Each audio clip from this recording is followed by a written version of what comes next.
ഉത്തരകാശിയിലെ മിന്നൽ പ്രളയത്തിൽ 100ഓളം പേർ അപകടത്തിൽപ്പെട്ടതായാണ് റിപ്പോർട്ട്. റോഡിൽ ഒലിച്ചു പോയതോടെ ധരാലി ആകെ ഒറ്റപ്പെട്ടിട്ടുണ്ട്. ഡെറാഡൂണിൽ നിന്നും സഹായം എത്തിക്കുന്നത് അസാധ്യമായി. വ്യോമമാർഗമുള്ള രക്ഷാപ്രവർത്തനത്തിന് പ്രതികൂല കാലാവസ്ഥ തടസ്സമാകുന്നു. ഉത്തരകാശിയിലെ ദുരന്ത ഭൂമിയിൽ ഗ്രൗണ്ട് സീറോ റിപ്പോർട്ടുമായി അർജുൻ പീതാംബരൻ ചേരുന്നു. ദുരന്ത സ്ഥലത്തെത്തിയ ആദ്യ മലയാള വാർത്താ ചാനലാണ് മാതൃഭൂമി ന്യൂസ്. ഉത്തരകാശിയിലേക്ക് പോകുന്ന ഉത്തരകാശിയുടെ തൊട്ടടുത്തുള്ള പ്രദേശത്താണ്. എനിക്ക് പുറകിലായി കാണുന്നത് ഈ ഭാഗീരഥി നദിയാണ്. നദിയുടെ ഇപ്പോഴത്തെ സ്വഭാവം കണ്ടാൽ തന്നെ അറിയാം എങ്ങനെയുള്ളൊരു കാലാവസ്ഥയാണ് ഈ പ്രദേശത്താകെ, ഉത്തരകാശി ജില്ലയിലാകെ ഇപ്പോൾ നിറഞ്ഞു നിൽക്കുന്നത് എന്നുള്ള കാര്യം. ഞാനിപ്പോൾ ഉത്തരകാശി ജില്ലയിൽ എത്തിയിട്ടുണ്ട്.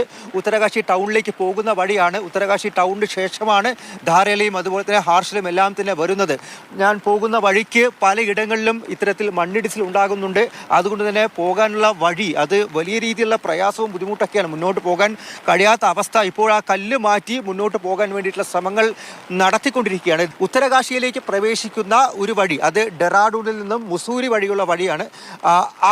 ആ റോഡിലൂടെയുള്ള ഗതാഗതം മാത്രമാണ് ഇപ്പോൾ സാധ്യമായിട്ടുള്ളത്. മറ്റുള്ള റോഡുകളിലെല്ലാം ഇത്തരത്തിൽ കനത്ത മഴയും അതുപോലെ മണ്ണിടിച്ചിലും ഉണ്ടായിട്ടുണ്ട്.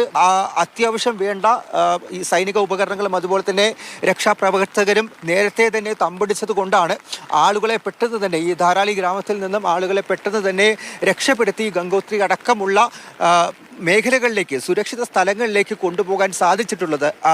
അങ്ങനെ 120 പേരെ ഇപ്പോൾ രക്ഷപ്പെടുത്തിയിട്ടുണ്ട്. പക്ഷേ 60 പേരോളം ഇപ്പോഴും എവിടെയാണെന്ന് അറിയാതെ അവരെ കാണാതായി എന്നുള്ള വിവരം തന്നെയാണ് ഇപ്പോഴും ജില്ലാ ഭരണകൂടത്തിൽ നിന്നും ലഭിച്ചിരിക്കുന്നത്. മരണപ്പെട്ടവരുടെ എണ്ണം 5 എന്നുള്ള കാര്യം കൂടി പറഞ്ഞിരിക്കുന്നത്. ഈ 60 പേരെ സംബന്ധിച്ചുള്ള വിവരം ഇല്ലാത്തത് കൊണ്ട് തന്നെ അവരെ കണ്ടെത്താൻ വേണ്ടിയിട്ടുള്ള ശ്രമങ്ങളാണ് ഇന്നും നടന്നുകൊണ്ടിരിക്കുന്നത്. കൂടുതൽ സൈനികരും ജവാന്മാരും എന്തായാലും രക്ഷാപ്രവർത്തന രംഗത്തേക്ക് ഇറങ്ങും. പ്രത്യേകിച്ചും ഈ ക്യാമ്പിൽ നിന്ന് ഈ 11 പേരെ കാണാതായിരുന്നു. അതിൽ 2 പേരെ ലഭിച്ചിട്ടുണ്ട്, അതായത് കണ്ടുകിട്ടിയിട്ടുണ്ട്.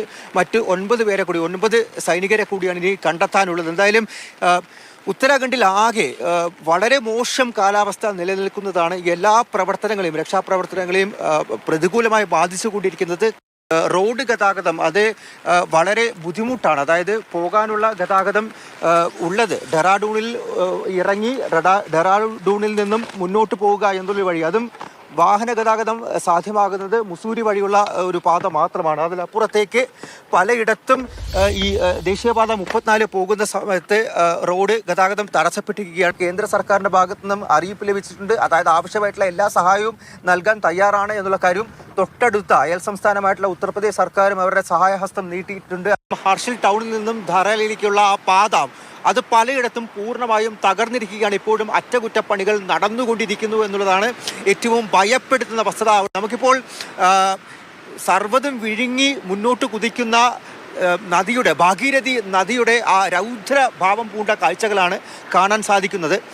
ഉത്തരകാശി ടൗണിൽ നിന്നും ഞാൻ ഏറെ മുന്നോട്ട് വന്നിരിക്കുകയാണ്. ഇവിടെ നിന്നും കുറച്ചുകൂടി പോയി കഴിഞ്ഞാൽ എനിക്ക് ഹാർഷിലേക്ക് എത്താൻ സാധിക്കും. പിന്നീട് അവിടെ നിന്നാണ് 5-6 കിലോമീറ്റർ മാത്രം മുന്നോട്ട് പോയി കഴിഞ്ഞാൽ ധാരാലി എത്തുക. ധാരാലിയിലേക്കുള്ള വഴി പക്ഷേ പൂർണ്ണമായിട്ടും അടച്ചിരിക്കുന്നു. ഈ ഉത്തരകാശി എത്തുന്നത് വരെ തന്നെ ഒരുപാട് പ്രയാസങ്ങൾ, ഒരുപാട് ബുദ്ധിമുട്ടുകൾ നേരിട്ടുകൊണ്ടാണ് ഇവിടെ വരെയെങ്കിലും എത്താൻ സാധിച്ചത്. ഇപ്പോഴും ഒരു ഭീഷണി ഈ പ്രദേശത്ത് ആകെ നിലനിൽക്കുന്നുണ്ട്. അതിന് ഏറ്റവും പ്രധാനപ്പെട്ട കാരണം നേരത്തെ നദിയുടെ ആ ഒരു ഭാവം എന്താണെന്ന് ഞാൻ കാണിച്ചു തന്നു. ഇപ്പോഴും ഇവിടെ ഒരു പ്രളയ സാധ്യത നിൽക്കുന്നുണ്ട്, മുന്നറിയിപ്പ് നിൽക്കുന്നുണ്ട്. കനത്ത മഴയാണ്. പൊതുജനങ്ങളുടെ സഹായം ഇവിടെ തേടുന്നില്ല. പൊതുജനങ്ങളെ എല്ലാം തന്നെ പരമാവധി സുരക്ഷിത സ്ഥലങ്ങളിലേക്ക് മാറ്റുക എന്നുള്ളൊരു നടപടിയാണ് നടത്തിക്കൊണ്ടിരിക്കുന്നത്. ആളുകളുടെ സുരക്ഷയെ മുൻനിർത്തിയാണ് രക്ഷാപ്രവർത്തനം നടന്നുകൊണ്ടിരിക്കുന്നത്. രക്ഷാപ്രവർത്തന രംഗത്തുള്ളത് SDRFന്റെയും NDRFന്റെയും അംഗങ്ങളാണ്. അതിനു പുറമെ ITBP, അതായത് ഇൻഡോ ടിബറ്റൻ ബോർഡർ പെട്രോൾ പോലീസിന്റെയും അതുപോലെ കരസേനയുടെയും ഉദ്യോഗസ്ഥർ രക്ഷാപ്രവർത്തന രംഗത്ത് എത്തിയിട്ടുണ്ട്.